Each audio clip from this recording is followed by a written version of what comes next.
So welcome. This is Express Yin, so it's going to be around 30 minutes. And Yin, of course, is a slower, kind of longer practice. We hang out in the poses for a while. We're going to start laying on our back in a reclining butterfly pose, or some might refer to it as sleeping butterfly, which is much more charming if you ask me. So I have a rolled up blanket. I'm going to use that underneath my thighs so that I get myself right to the point where I just feel sensation. I'm also going to take advantage of the opportunity to do a little bit of a chest opening, because Yin mostly focuses on the hips, but this way I can have a little bit. I like to sleep curled up in a ball.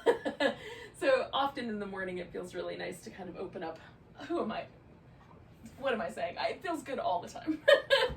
But definitely I try to take advantage of it in the morning. So I have a long pillow here. If you didn't have that, you could roll up another blanket. It would be pretty similar. Or if you have a couple of yoga blocks, you can put one under your shoulders and one under your head. Or you can just lie down and not worry about the extra lift. All right, so first order of business is to get settled in. So whatever pose we're doing, we get the shape, and then you check and see if you like the way everything is working out. So I'm gonna go just a little bit lower so that the bottom of this pillow is pretty close to the bottom of my rib cage.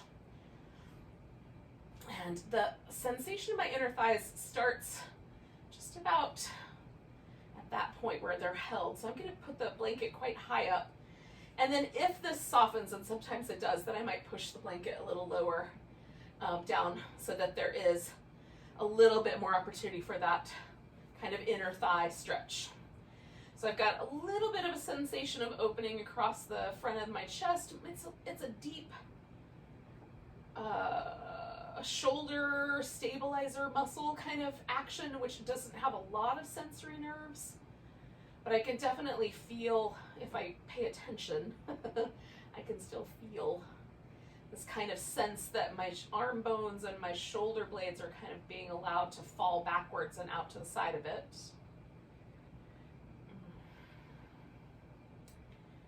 And then I just check in. Now, if there's any numbness or tingling in your fingers, there's a bunch of nerves that come out of the neck and go through this little channel between the collarbone and the shoulder blade and the arm bone. And so if there's any numbness or tingling, it's likely that there's a little bit of pinching going on there. So you can try reorienting the arm bone, maybe out to the side or up closer to your ears would be better. Or you can snuggle the shoulder blade down a little lower. You just try to play with it. I just try to find the point where I feel a little stretch here, a little stretch there, and then just relax into it. And again, there's this notion in Yin of finding the edge, and that just means I feel something. It doesn't mean I've gone to the point where I almost can't stand it. That can lead to injury. We really want to start right where we feel sensation. And then relax. And then we just surf a little closer to sensation if things change. They don't change, then we don't go anywhere.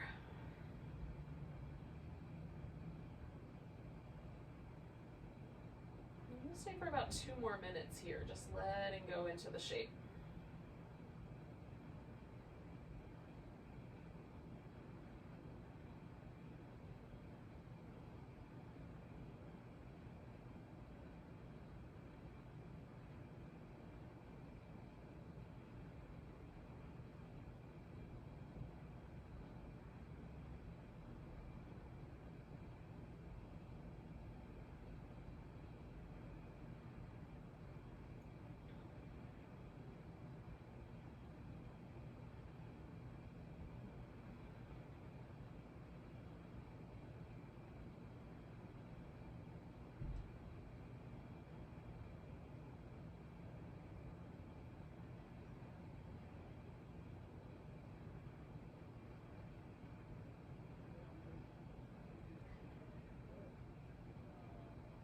Take about 4 more deep breaths, right around 30 more seconds.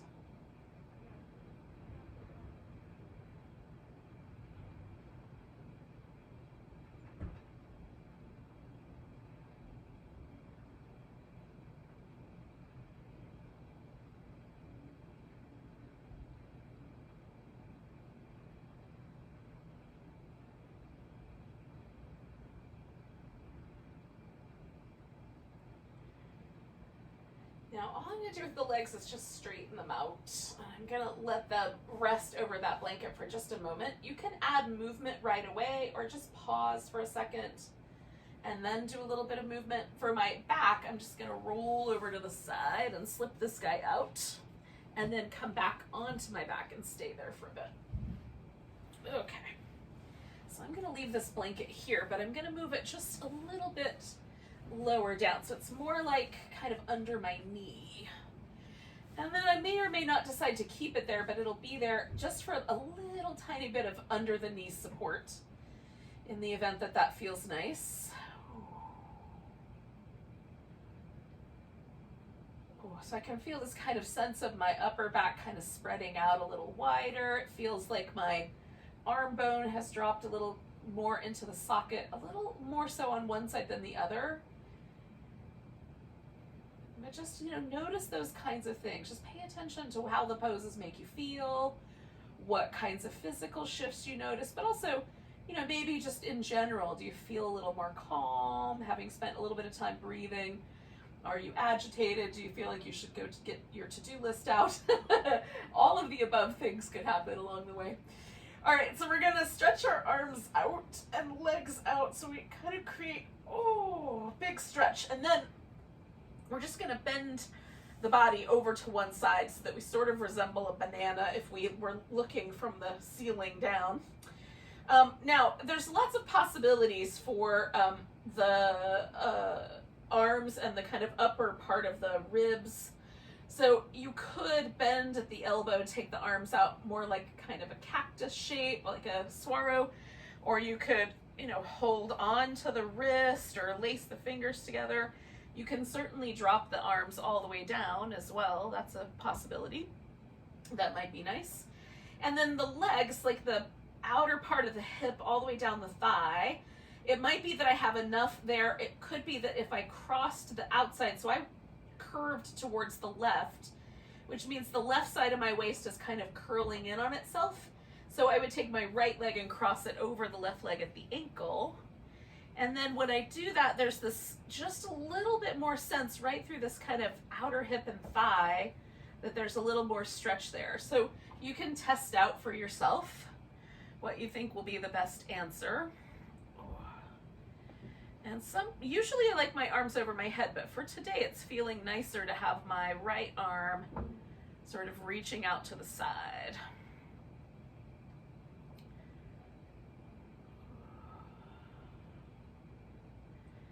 So we're going to hang here for a couple minutes, just letting the body get really soft and relaxed. Once you've set up the pose, see if you can let go completely.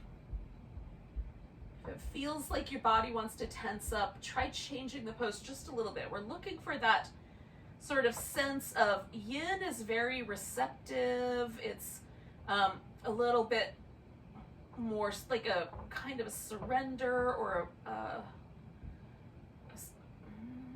softening. Trying to search for the right word.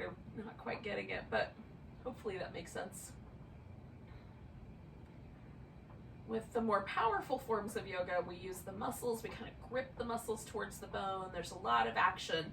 And with yin, we're really trying to let the muscle tissue relax completely. So there's not a lot of gripping or intensity there. And then we stay a while, and the notion here is that we're going to shift the load into the surrounding connective tissue. So the fascial network that kind of wraps around the muscle and holds it together.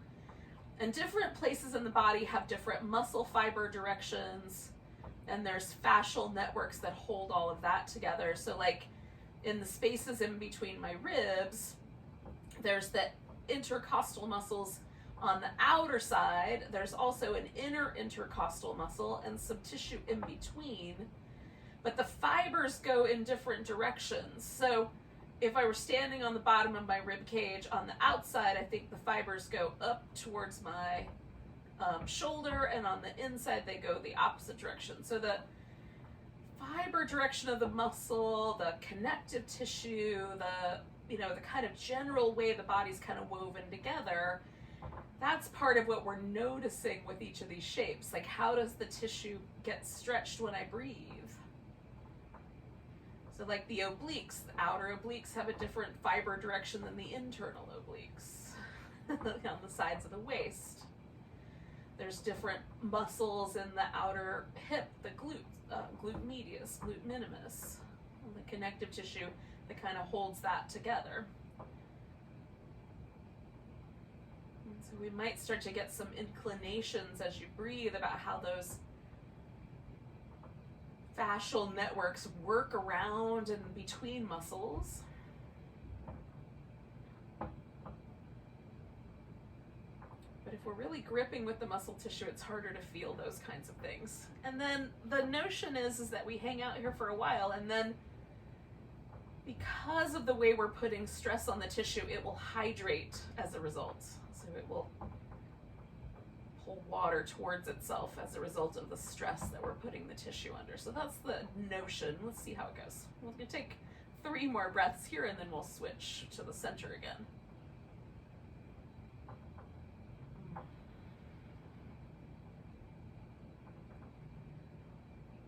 Okay, so I'm going to come back to the middle, unwind the pose, and then just check in. And I would swear to you that my right leg is now like 2 or 3 inches longer than my left leg. If I were to actually measure them, I don't think I would see that that's true.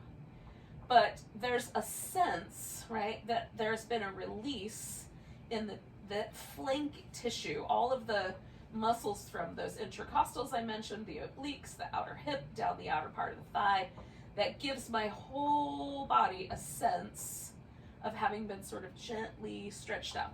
It's kind of cool.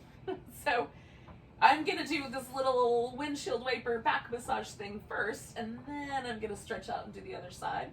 Again, I like to do a little bit of movement in between just to make sure that there's not anything that feels tender or sore. So if there's any soreness or tenderness, then I'll do things a little differently when I get to the next side. So again, I'm just going to experiment, like, where do I want my arms to go?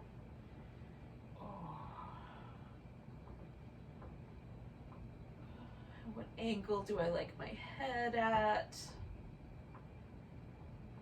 And then let the body relax as best you can, trying to unwind. And I'm especially paying attention again to the sort of outer side of my body, trying to let those muscles go. If I feel any gripping in this inside curve, then I might readjust the position as well.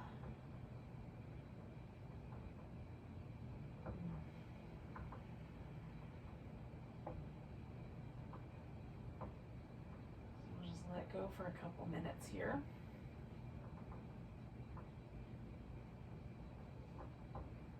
And again, see if you can feel some of that, you know, the different fiber directions of the way the muscles work. And for me, I mostly feel them when I'm breathing. So when you take a deep breath, everything sort of expands, and then when you exhale, things kind of return back where they came from. This is where I kind of pick up on some of those patterns.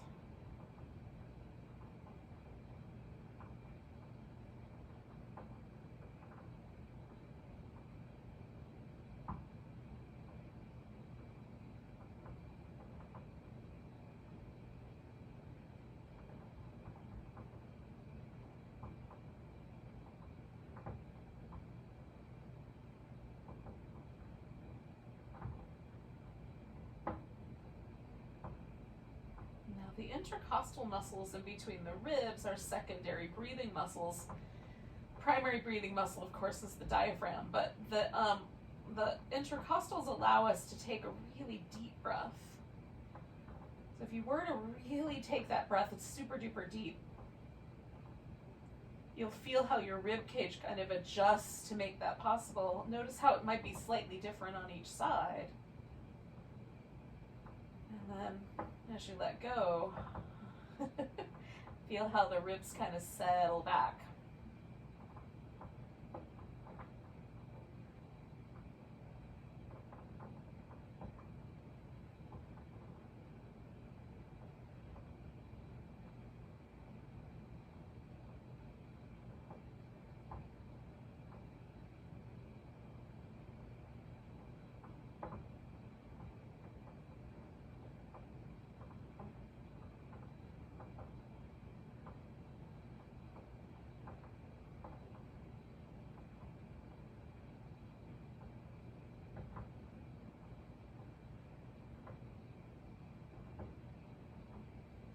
take about 3 more breaths here.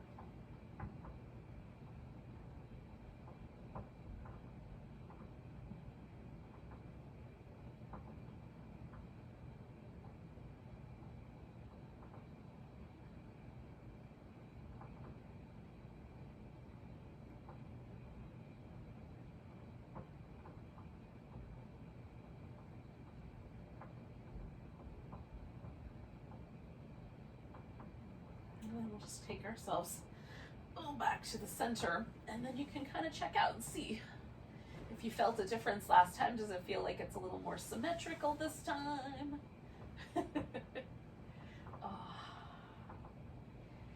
Now, I'm gonna sort of roll to my side, then I'm gonna flip myself around, because we're gonna basically come onto our hands and knees. We're gonna do a little lunge. But we'll get there a little slowly.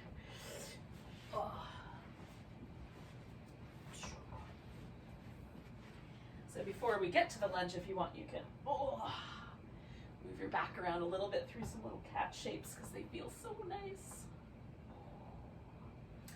And then just pick a leg that's going to be the forward leg. I'm going to take my right leg forward first. And then I've got a few props handy. I'm just going to keep them nearby, so that as we shift through some of these poses, we will be in good shape. I will be in good shape. I don't know about you. The royal we. Oh goodness. Okay. So I'm going to kind of lean in. Now, so we're going to stay with this lunge for about 3 minutes. So I'm just, again, going just to the point where I feel that stretch. Then I'm going to kind of let myself hang out. Mostly upright with my torso. I'm kind of leaning on my thigh just to make it a little more comfortable.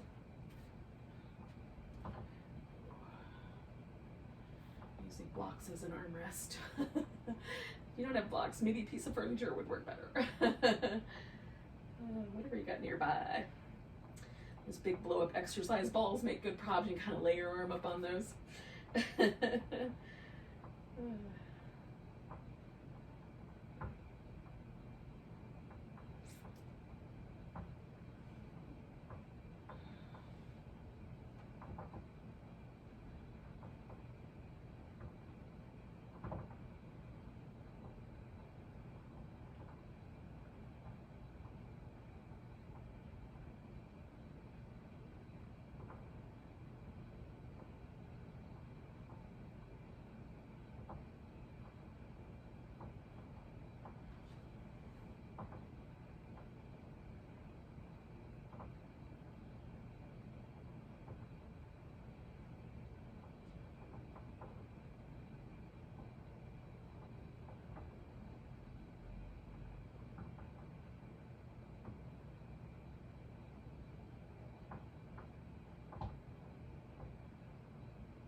So we're going to stay for 1 more minute. I'm going to take my hands down closer to the floor and a little bit on this inside edge for this last minute here, just to get a slight change.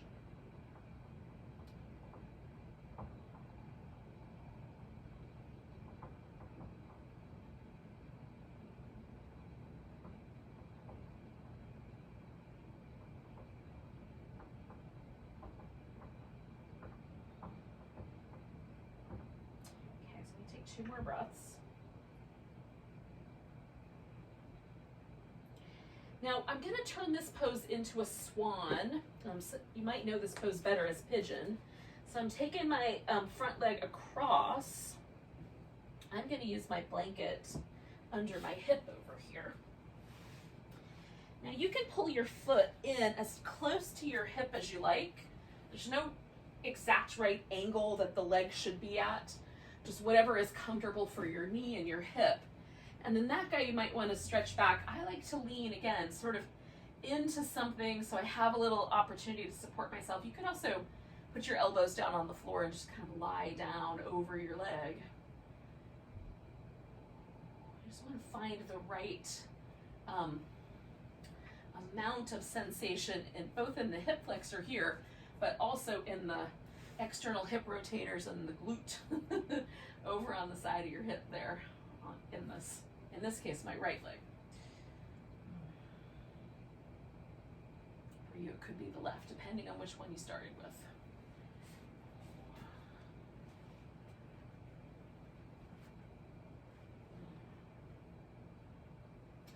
I often find if I put my head down or like rest my forehead or my chin somewhere while I'm doing yin, that I find it very soothing and kind of grounding. So if you are inclined to do so, you can see what happens if you kind of rest your head. Like sometimes I'll do this, or I'll make a little, support for my head out of my hands. Sometimes I use the blocks.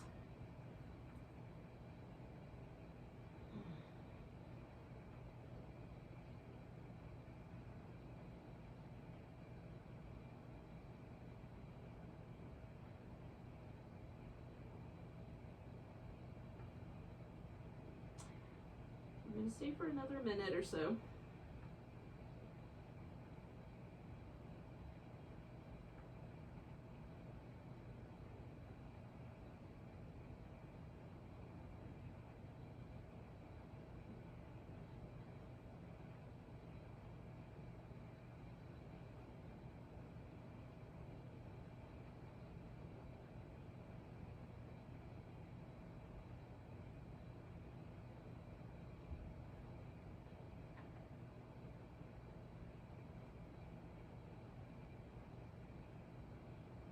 Are you still relaxed, yogis? Sometimes these poses that are a little spicier are harder to let go in. See if you can for this last little bit.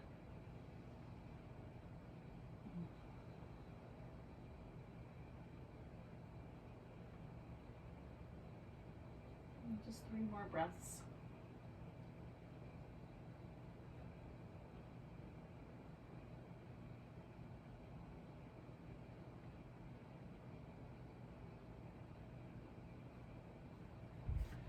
Now to get out of this, what I'm going to do is lean backwards and to my right? So I've taken the pressure away from the front of my leg, and then I'm just bringing that back leg around. Now, before I do the other side, I'm going to pause for a second.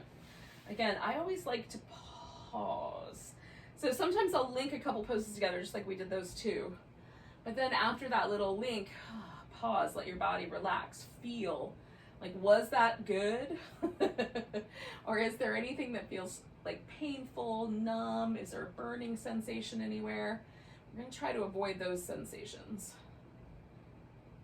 And just go for kind of pleasant, maybe a slight kind of warmth to the overall sense of the body or the pose, but definitely not anything that feels like the joint is burning.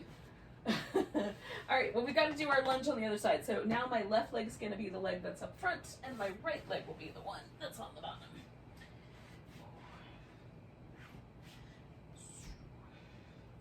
So again, I'm just going to kind of build myself a little structure here. And have the pillows and stuff handy for when I'm ready. And just, for me, my right hip is a little bit tighter, so it doesn't, like, I hit sensation a little bit earlier on this side than I do on the other side in terms of forward movement in the hip. So again, we just go to the point where we feel it, with no no need for it to be exactly symmetrical or the same on both sides. We're just going to the point where we feel something happening, and you pause. Breathe.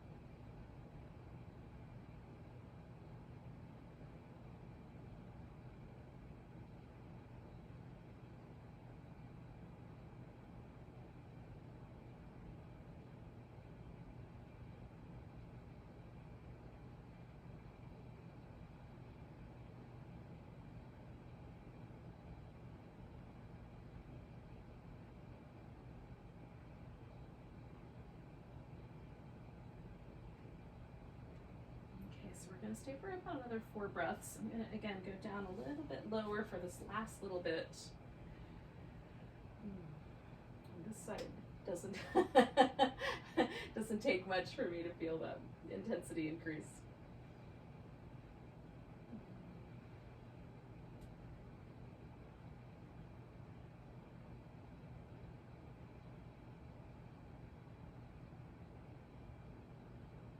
One more breath, and then we'll sort of adjust ourselves into our swan. So again, I kind of back up a little bit so I have room to move this leg across. Again, I'm going to put this blanket in. Go slow enough that you can feel yourself settle into the pose. Nice and easy.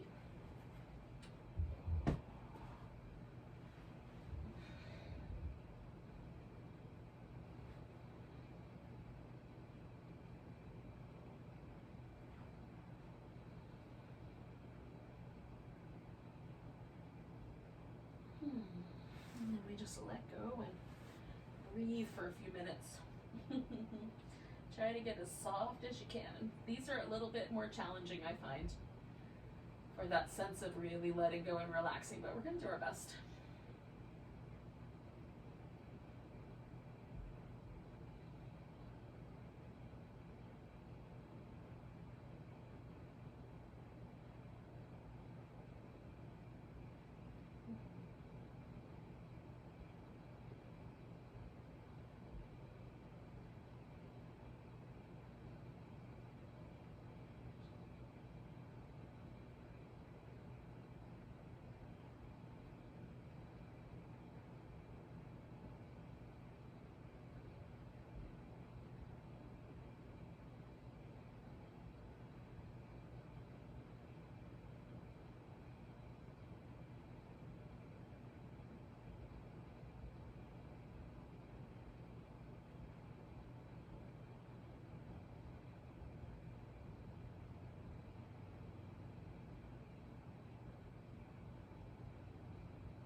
I'm going to take about 3 more deep breaths, yogis.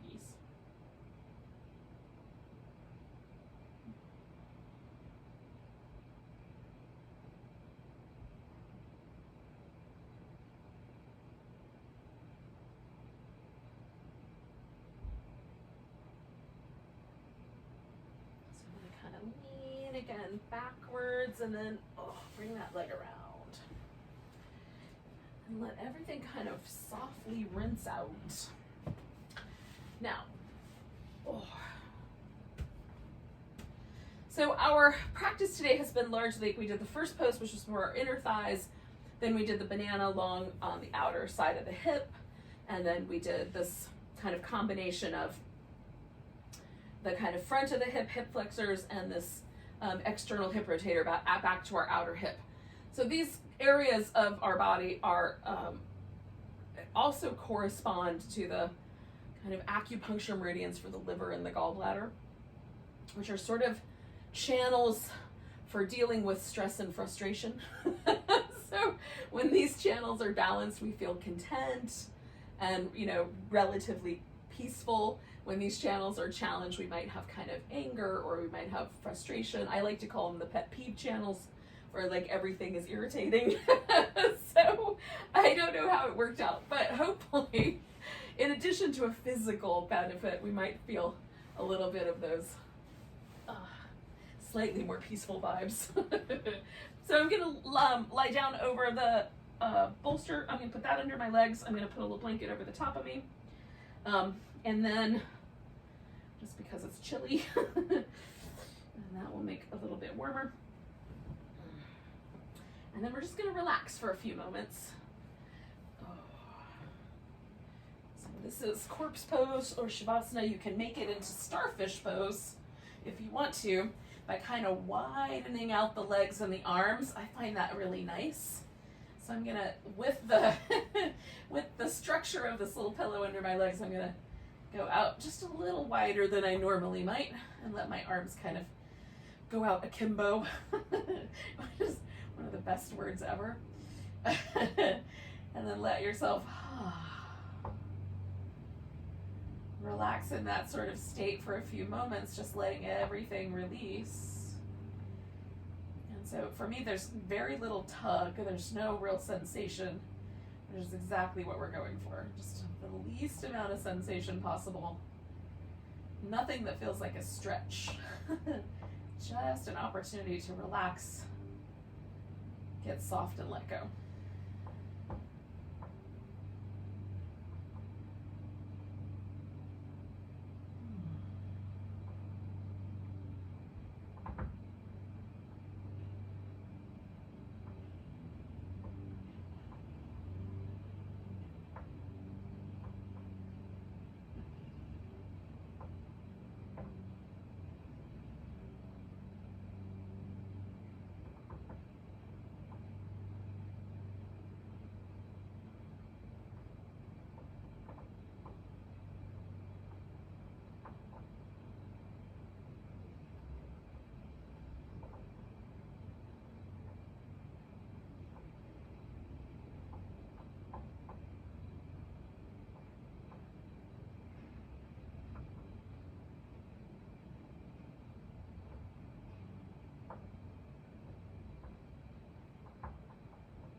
We're just going to stay for a few more breaths.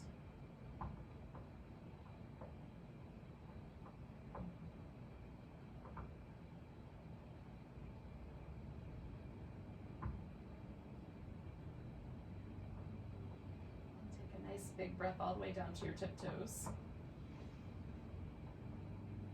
Let go with a sigh.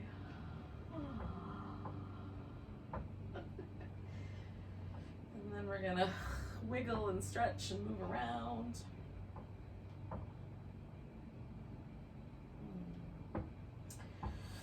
Oh.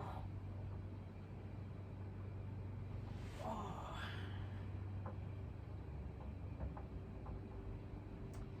All right, yogis. So, bring ourselves around. Oh.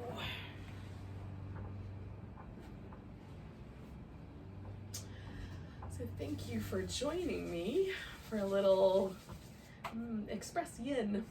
Take a big breath. And a sigh. Namaste.